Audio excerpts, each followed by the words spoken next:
যে আমাদের দেশের প্রশাসন তার মামলাটাও নিতে চায় না। আমাদের আলোচনা লাইভ কাস্টিং হচ্ছে, আমরা বলবো বাংলাদেশের আমাদের বর্তমান যেই সমস্ত ব্যক্তিরা বসে আছেন, আপনারা কিন্তু আমাদের যুবকদের রক্তের উপরে বন্যা বয়ে যে স্বাধীনতা এসেছে, সেই স্বাধীনতা পেয়ে গদি পেয়েছেন, ঠিক কিনা বলেন? ইতিপূর্বে স্বৈর শাসকরা স্বৈরাচার লোকপ পেয়েছে যেই সমস্ত কারণে, তার অন্যতম কারণ ছিল দুর্নীতি। এই পৃথিবীর মধ্যে সবচেয়ে বেশি দুর্নীতিবাদ যদি দেশ থাকে, মানুষ বলবে সেটা বাংলাদেশ, ঠিক কিনা? এই দেশে কোনো ব্যক্তি অন্যায় করলে তার শাস্তি হয় না, কোনো ব্যক্তি অন্যায় না করলেও তার শাস্তি হয়ে যায়। স্বৈরা শাসকরা যেই সমস্ত কারণে তারা মানুষের কাছে কলিজায় তারা আঘাত হানেছিল, তার অন্যতম কারণ ছিল বাংলাদেশের মধ্যে তারা ন্যায়, আইন, সত্য, কোরআনের বিধান, অন্ততপক্ষে ন্যায় নীতি যেটা তোমাদের কলামে লেখা, সেটা তোমরা প্রতিষ্ঠিত করতে পারো। আপনারা যারা এখনো বসে আছেন, আগামীতে যারা আসবেন, আমরা বলবো এমন কেউ আসুক, এমন কিছু রাষ্ট্র পরিচালনা করুক তারা, যাদের কাছে মসজিদের ইমাম থাকবে নিরাপদ, মসজিদের মুয়াজ্জিন থাকবে নিরাপদ, এলাকার মানুষ থাকবে নিরাপদ, এলাকার প্রত্যেকটা মুসলমান অমুসলিম প্রত্যেকটা শাসক ওইভাবে রাষ্ট্র পরিচালনা করবে যেন একটা পশু থাকবে নিরাপদ, ঠিক কিনা বলেন? যেইভাবে ওমর রাদিয়াল্লাহু দিন কায়েম করেছিলেন, রাষ্ট্র পরিচালনা করেছিলেন, বাঘ হরিণী এক ঘাটে পানি খেয়েছে, বাঘের সাহস হয় নাই হরিণীর উপর হামলা করবে, ঠিক কিনা? ওই সমস্ত দেশ, আরবের মরু অঞ্চল, ঘনবসতি ছিল না, নারীরা তাদের সতীত্ব রক্ষা করতে পেরেছিল, বিভিন্ন জায়গায় ভ্রমণ করেছে, তাদের উপর চক্ষু তুলে তাকানোর সুযোগ কারো হয়?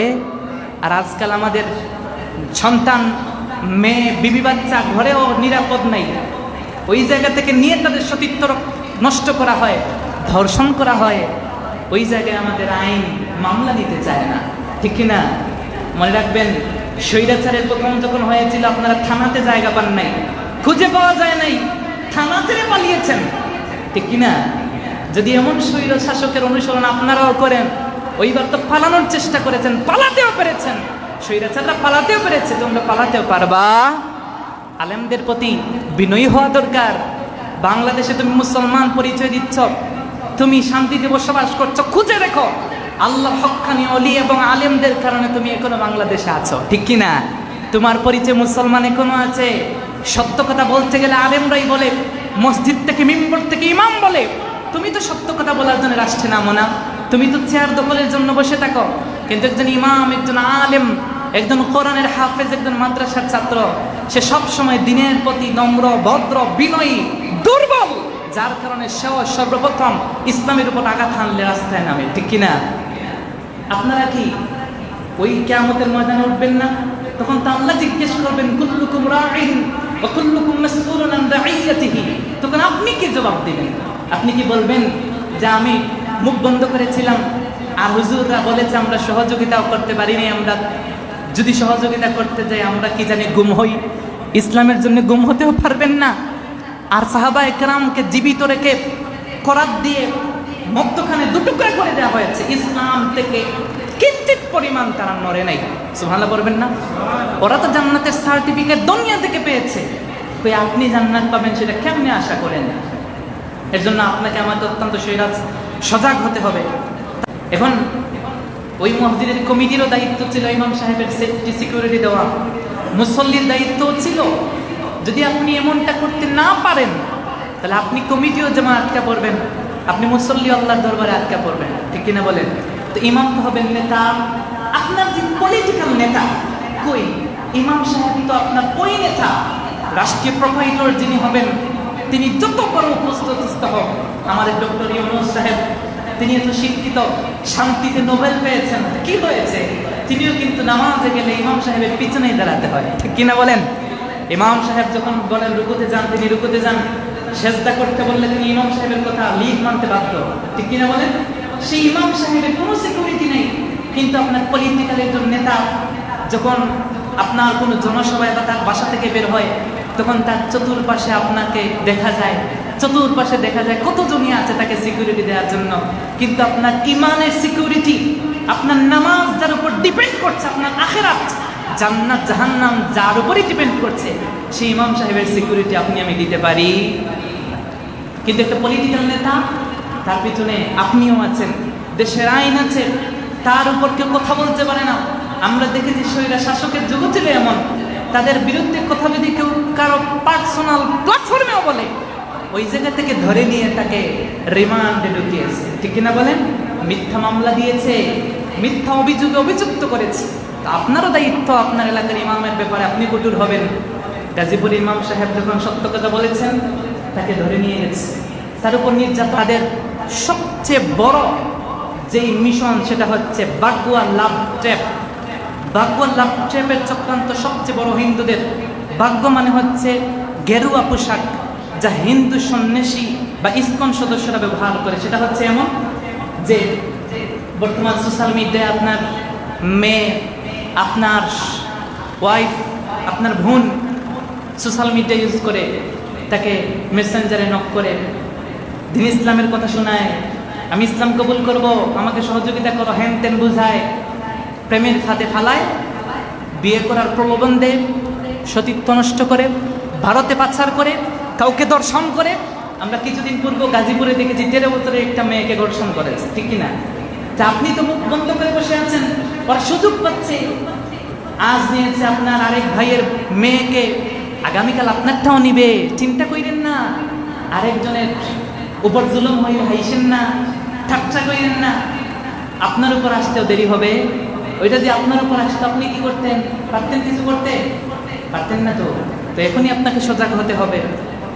এই যে ফাঁদ, আপনার মেয়ের হাতে ফোন দিয়ে দিয়েছেন সোশ্যাল মিডিয়া, সে কোথায় ভিজিট করছে আপনি সেটা খোঁজ নেন না, সন্তানকে একটা বড় সামনে বসান না, তার ফোনটা চেক করেন না যে ফোনে কি কি দেখে, কোথায় কোথায় যায়, কার সাথে কথা বলে, তার কার কার সাথে বন্ধুত্ব আছে, আপনি কি কখনো দেখেছেন? ওটা তো আপনার দায়িত্ব বাবা। আপনি ভাই, বড় ভাই, আপনার দায়িত্ব। আপনি চাচা, আপনি তার অভিভাবক, এটা আপনার দায়িত্ব। আপনি স্বামী, এটা আপনার দায়িত্ব। এটা যদি আপনি না করেন তাহলে কিয়ামতে আপনিও আটকা পড়বেন। আর এই হিন্দুত্ববাদী ইসকনের প্রতারণার আপনিও শিকার হবেন, এতে কোনো সন্দেহের অবকাশ। এর জন্য আমাদেরকে যে বিষয়টা অন্তত মনোযোগের সাথে দেখতে হবে সেটা হচ্ছে তাদের কোনো প্রকারের অনুসরণ করা যাবে। রাসূল বলেছেন, মান তাশাব্বাহা বিকাউমিন ফাহুয়া মিনহুম। তাদের সাথে যারা সাদৃশ্য পোষণ করবে তাদের সাথে হয়ে কিয়ামতে উঠবে। এর জন্য তাদের কোনো প্রকারের সাদৃশ্য গ্রহণ করা যাবে। প্রয়োজনে তাদের দোকান থেকে পণ্য ক্রয় করে আমরা বন্ধ করব, তাদের কাছে পণ্য বিক্রি করে আমরা বন্ধ করে দেব, প্রয়োজনে তাদের সাথে আমরা উঠা বসা সব বন্ধ করব। তারপরে ইসলামের ক্ষেত্রে আমরা কিঞ্চিত পরিমাণ ছাড় দিব। যারা চুপ করে আছেন তারা বলেন ছাড় দিবেন নাকি? তো একটু বলেন ছাড় দিবেন। কখনোই তাদের সাথে বন্ধুত্ব, ভালোবাসা, আদান প্রদান চলবে না। কোরআন বলছে, লা তাত্তাখিদুল ইয়াহুদা ওয়ান নাসারা আউলিয়া বা'দুহুম আউলিয়াউ বা'দ। বন্ধু হিসেবে তাদেরকে গ্রহণ করো না। 92% দেশে মুসলমান ছেলে, তুমি যুবক আরেক মুসলমানকে বন্ধু বানাতে পারো না। তোমার ক্লাসমেট বা তোমার ক্লাস আরেক হিন্দু পড়ে, তাকেই তোমার বন্ধু বানাতে হবে কেন? তারই সহযোগিতা কেন নিতে হবে? কেন তোমার ক্লাসে কি আর মুসলমান নাই? তোমার খেলার টিমের মধ্যে কি আর মুসলমান নাই? তুমি তাকেই কেন গ্রহণ করবা? তুমি তো মুসলমানের ছেলে, তোমার পরিচয় মুসলমান, তোমাকেও কবরে মুসলমান পরিচয় দিতে হবে, ঠিক কিনা? এর জন্য আপনাদেরকে আমি এই মেসেজটুকু দিলাম, নিজের সন্তানের একটু খোঁজখবর নেন, নিজের সন্তানের প্রতি একটু যত্নবান হন। এই ফিতনা থেকে আপনার সন্তানকে আপনি রক্ষা করেন, এটা আপনার দায়িত্ব। ইমাম সাহেবের দায়িত্ব সত্য বিষয়টুকু আপনার কাছে তুলে ধরা। ইমাম সাহেব তো আজ বলেও, জবান দিয়ে বের করেও তিনি নিরাপদ না, ঠিক কিনা? কারণ আপনাকে তো এর চেয়ে বেশি করার দায়িত্ব বা শক্তি ইমাম সাহেব রাখেনও না। এর জন্য আপনাদের কাছে এতটুকুই বলবো, সামাজিক এবং রাষ্ট্রীয় পদে মুসলমানদের চেয়ে অমুসলিমদেরকে বেশি প্রাধান্য দিবেন না। বুটের কাঙ্গাল হয়ে তাদের পাশাত খেতে যাইয়েন না। তাদেরকে বুটের জন্যে আমি তো অবাক হয়ে যাই। আপনার বুট দরকার ভাই, নিঃসন্দেহে আপনি রাজনীতি করবেন, কোনো সন্দেহ নাই, আমরাও চাই আপনি রাজনীতি করেন। কথা হলো, এই দেশে মুসলমানদের সংখ্যা 92%, ঠিক কিনা বলেন?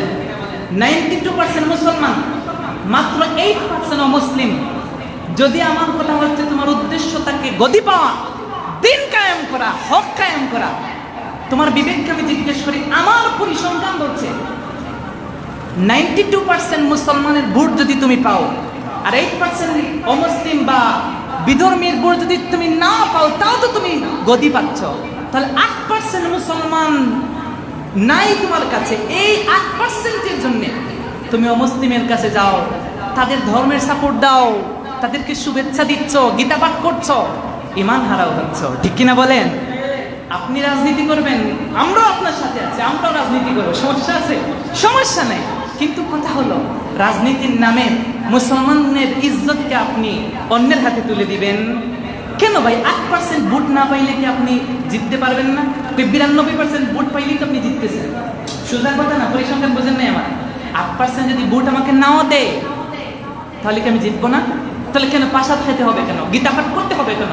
তুমি তো কোথাও মসজিদে এসে কোরআন পাঠ করো না, তোমার সন্তানকে তো কোরআন পড়াও না, তো গীতা পাঠ করতে তো আগ্রহী কেন? আপনি তো ঈমান নিয়ে কবরেও যেতে পারবেন না। এই কথা বললে আপনি আমাকে ভালোবাসবেন না। কিন্তু আপনার কথা হচ্ছে, আপনি যদি হন এমন যে নিজে দাবি করেন মুসলমান, অন্তরে লালন করেন মুনাফিকি, কখনোই আপনি কবরে মুসলমান হতে পারবেন? একটু কথা বলেন, পারবেন? অতএব আপনাকে আমাকে অত্যন্ত সজাগ হতে হবে। বিধর্মীদের পূজায় কোনো প্রকারের দেখা সাক্ষাতের জন্য যাওয়ার দরকার কি বলেন? দরকার আছে ভাই?